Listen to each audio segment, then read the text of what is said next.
Let's bring in Sean Salisbury, a great NFL analyst, a former NFL quarterback, host of the Sean Salisbury Show on Sports Talk 790 in Houston. Good morning, Sean.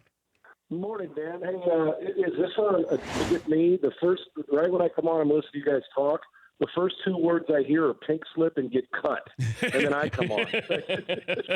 What are you trying to tell me, brother? Just a coincidence. Just a coincidence.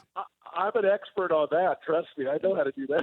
Okay. Good to be on with you, man. Who you got more confidence in to win a playoff game, the Bears or the Texans right now? I'm going with offense. Well, Dan, I take the weakness of both teams when I'm trying to say, okay, this defense is great. Chicago, the defense with the Texans is really, really good. Then I go, okay, well, what's next? And I think Watson's better than Trubisky at this point. I do believe I had in August, I said Trubisky would make Jared Goff-like leaps this year. I love the Bears. I think they're going to win the division. I think they're dangerous because they're set up for January. They can run it good enough. Their defense is nasty, and I think Trubisky and their weapons is getting better. But I think the AFC on the lower end is weaker. I think that Deshaun Watson's so dynamic that even if things aren't going well, he can still pull it out. And I think Trubisky's a year or two away from that kind of guy, although I love his strides. I would say the Texans because they're also confident, but I like Deshaun Watson. When it comes down to it, Dan, I'll always choose the quarterback if everything's equal. I like the Texans a little bit more to get at least one playoff victory if we're comparing the two. But they've won 8 in a row. It sounds strange to go, I'm still not sure. And I'm still not sure with them, even though they won 8 in a row. What's it going to take? Go ahead, I'm sorry. What's it going to take to convince me that the Texans are a legitimate Super Bowl caliber team? Domination in January in a game. And, Dan, I think what you're going through is the same thing we talk about on my show every day and what people here are. They're still kind of going at this with trepidation because of the 8 straight wins, 6 of them were kind of ugly. And when you watch a Monday night game like the Rams and the Chiefs, we'll give the Chiefs far more love, even though they've played better this year, for a loss, a pretty loss, than you will the Texans for an ugly win. And they've won a lot of ugly ways. Yeah, they beat the Dolphins, pretty handily. And last night was probably their prettiest one of the 8. But I think of the 8 of them, Dan, I think it's because they're kind of boring at times. Watson makes them less boring. They, sometimes they'll punt on 4th down, although they went for it last night. They don't do anything. They don't extend themselves from other teams. They keep things close. Last night was probably their most impressive win with the way they did it. But I'm with you. I still go at it, and I think people here are like, yeah, fine and dandy, fine and dandy. What are they going to do in January? And I think that hangs over their head until they physically and finesse-wise dominate a team in January. You're going to feel like that even if they won 12 in a row. Would you rather have the best offensive line or the best defensive line in football? Who's my quarterback? I can't tell you that. Yeah, okay. I would probably if I can we'll look at the Texans, case in point, since we're on now. Very, very average at best up front.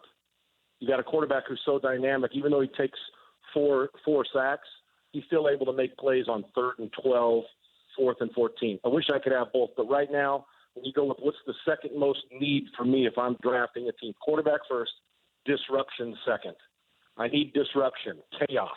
And the guys on defense, like Khalil Mack, that group, they create chaos. You saw what Clowney and those guys were doing to Tennessee last night and Watt. I need chaos, so I'd probably go quarterback because I would trust him to direct protection properly. We can max protect. I can cover those guys a little more, but I can't cover a bad front 7 because they get gashed in the run game and they can't rush the passer. I'll take the disruptor second. I'll go defensive front 7 second. We spent a lot of time, we're talking to Sean Salisbury. We were spending time in the first 10 minutes of the show, and we got into the Jacksonville Jaguars because Fournette got suspended. Blake Bortles has been demoted. Offensive coordinator has been fired. This is a team that was a couple plays away from going to the Super Bowl last year, and now you have a bad locker room. And I don't know how you clean up a bad locker room if you don't have confidence in a quarterback you just gave an extension to. Like, how would you troubleshoot the Jacksonville Jaguars in the offseason? Well, and here isn't this odd, Dan, that the guy who's in the front office is a guy we would never think that would allow trouble to seep in Tom Coughlin. And I don't think he'll let it seep in long. What you're going to have to do is you're going to, even though he was in the AFC Championship game, you're going to have to look long and hard and evaluate Doug Marrone and everybody in the organization. First thing I do is I'll trim the fat, man. If you're not part of it, you're out. Because I can go 3-13 or 6-10 with a bunch of good locker room guys that may not be as talented. I look at the Jacksonville Jaguars, and they got there last year in spite of Bortles, man. It was defense. But you know what? They're that guy that when they're in front of you, that sprinter, he's got you by 10 meters. He looks over his shoulder and smirks at you in the 100-meter or the 200-meter. But they're also that team that when they come out of the blocks late and they're down 15 meters in the 200-meter, they grab the hammy. Got to go. I think that, I can't quite catch up. I think they're a great front-running team, but they hit some adversity and can't handle it. And the quarterback's got a wind-up that's slow as a Ferris wheel, and they haven't been able to overcome that. The spot times they have. And then their defense, which is supposed to be dominant, you got guys looking over their shoulder and looking at another guy, and they're more worried about media interviews and crowd and pointing fingers with all that talent than they are getting it fixed. So I think you have to evaluate from the top on down, and if guys aren't on, I don't care. I'd look to trade some of the guys if they don't want to be a part of it, and I'd see what kind of assets I can get, because a bad locker room, people say what comes first, winning or chemistry? Probably winning, but it just goes to show you this is a great front-running team, but a team that can't win a Super Bowl offensively right now in this league we're in. And with some of the different characters, it's okay to have some of those type of guys in your locker room if you got strong leadership above them. The problem is they don't. The Jacksonville Jaguars need an overhaul. Tom Coughlin's going to have to make some tough decisions. Easy at quarterback, but tough with the coach and some other guys. They'll make as many changes this offseason as any team, I think. And also looking at the draft, because we always think the answers are in the draft. And if you're looking at these quarterbacks, I mentioned, you got Haskins at Ohio State, Greer at West Virginia. Who am I? Oh, Herbert at Oregon. I don't know in a regular draft, in previous years, are these guys first-round draft picks? I don't know, but sometimes we look at a quarterback, we'll elevate a quarterback if there's just not that many options there. And I don't know if we're going to do that this year. So I don't know if Jacksonville's answer is in the draft or the Giants' answer is in the draft. How do you see that with these quarterbacks? And is anybody going to be able to help anybody right away? I think that, when you look at guys like Herbert and Haskins are big and strong, I think it's premature for us to throw them in. Optics-wise, it looks to me like it's a weak quarterback depth.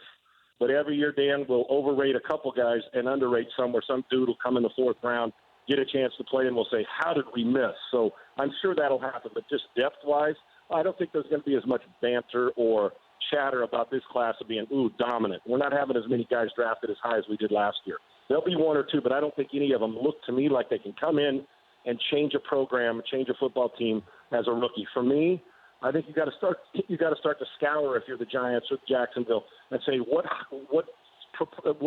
the perception of the star quarterback that's out there. Let's say a guy like Matt Stafford, who puts up big numbers. Maybe he's run his course in Detroit because they're just stuck, and they've been doing this for years. After a while, it becomes insane to keep beating your head against the wall and things don't change. So you say, got a high payroll quarterback with great skill set. Who could use him?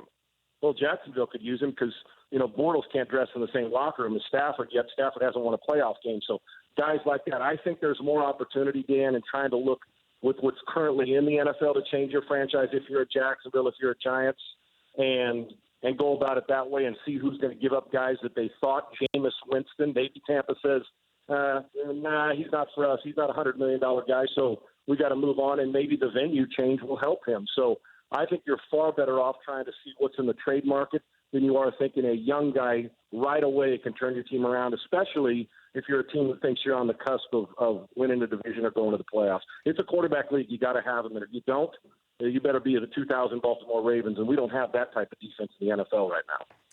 Good to visit with you, Sean. Thanks for joining us as always. Talk to you soon. Great to talk to you, Dan. Thanks, bud. That's Sean Salisbury, former NFL quarterback, host of the Sean Salisbury Show on Sports Talk 790 in Houston every afternoon. For more Dan Patrick Show, tune to Audience Channel 239 on DirecTV or download the Dan Patrick Show app.